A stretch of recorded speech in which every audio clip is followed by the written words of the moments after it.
అది గుండె తోట 27వ వార్డు. మరి 5 సంవత్సరాలు పెట్టి నేను ఇక్కడ ట్యాబ్లెట్లు వాడుతున్నాను షుగర్కి. 5 సంవత్సరాలు పెట్టి ఏం లేదు. మరి ఈ మధ్యకాలంలో కాస్త ఈ ట్యాబ్లెట్లు వాడటం కంచి బాగుండట్లేదు. అయినా షుగర్ ఎక్కువ ఉండటం వల్లేమో అనుకున్నాను. కానీ డేట్ అయిపోయి 3 నెలలు అయిపోయి 4వ నెల వచ్చిన జనవరిలో అయిపోయిన డేట్ అయిపోయి నాకు ఇచ్చారండి. మరి నాకైతే చదువు లేదు, ఏలు ముద్రదాన్ని.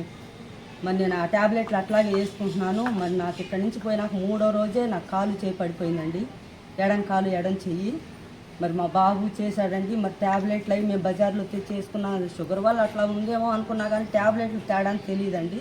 అప్పుడు కూడా చూసుకోలేదు. నిన్న మా బాబు వేసుకొని 10 రోజులు వేసుకున్న తర్వాత నిన్న మా బాబు చూసి అమ్మ ట్యాబ్లెట్లు ఏమన్నా తేడా ఉన్నాయా ఏంటని చెప్పి చూసినప్పుడు 3 నెలలు అయిపోయి 4వ నెల వచ్చిందండి. మరి నేను ఈ 10 రోజుల నుంచి అయితే నేను పడ్డ నరకం అంతా ఇంత కాదు. ఇప్పుడు కూడా నాకు ఆరోగ్యం బాగలేదు. మరి నేను ఉంటానో పోతానో కూడా నాకు తెలియదండి. నా పరిస్థితి అయితే అలాగుంది. మీరు చర్య తీసుకోవాలి వీళ్ళ మీద. లెక్కలేనితనంగా పేషెంట్లు వచ్చినా కూడా వచ్చారు, కూర్చోండి ఏంటి ఇప్పుడేగా వచ్చింది ఏంది కూర్చోండి అని చెప్పి ఇదులు ఇచ్చుకోవటం అట్ట మాట్లాడుతున్నారండి. మరి మాలాంటి వాళ్ళకి చూడటానికే కదా ఈ గవర్నమెంట్ హాస్పిటల్. మేము ప్రైవేట్గా చూయించుకోలేక ఇక్కడికి వచ్చామండి. వచ్చినప్పుడు మరి ఆ డేట్ అయిపోయిన ట్యాబ్లెట్లు ఇచ్చారు. నాకు 3 పిల్లలు, 2 మనవాళ్ళు మనవరాలు ఉన్నారండి. మాకు ఇంకెవరు లేరు. మరి నేను చనిపోతే నా బిడ్డలను ఎవరు చూస్తారండి? చంద్రబాబు గారు చూస్తారా? హాస్పిటల్ వాళ్ళు చూస్తారా? ఎవరు చూడరు కదండి.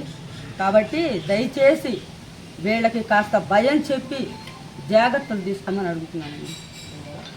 ట్యాబ్లెట్లు 15 రోజులకు ఒకసారి తీసుకెళ్తాను. వాళ్ళు అంటున్నారు ఇక్కడే కాదు నువ్వు ఎప్పుడో దాచిపెట్టి తీసుకొచ్చావు అంటున్నారండి. అంత అవసరం మాకేముంది? వాళ్ళు మేము వచ్చినప్పుడల్లా ట్యాబ్లెట్లు ఇస్తారు. దాచిపెట్టి వాళ్ళ మీద అబద్ధం చెప్పాల్సినంత అవసరం మాకు లేదండి. కానీ మీరు మాత్రం చర్య గట్టిగా తీసుకోవాలి. తీసుకోకపోతే మాత్రం నేను ఊరుకోనండి. కలెక్టర్ దగ్గరికి, ఎస్పీ కాడికి కూడా పోతానండి. 7వ తారీఖు తీసుకురమ్మా. 7వ తారీఖు 7వ తారీఖు తీసుకురా. జనవరిలో అయిపోయింది డేటు. వాళ్ళు నాకు ఈ నెల ఏప్రిల్ నెల 7వ తారీఖు ఇచ్చారండి.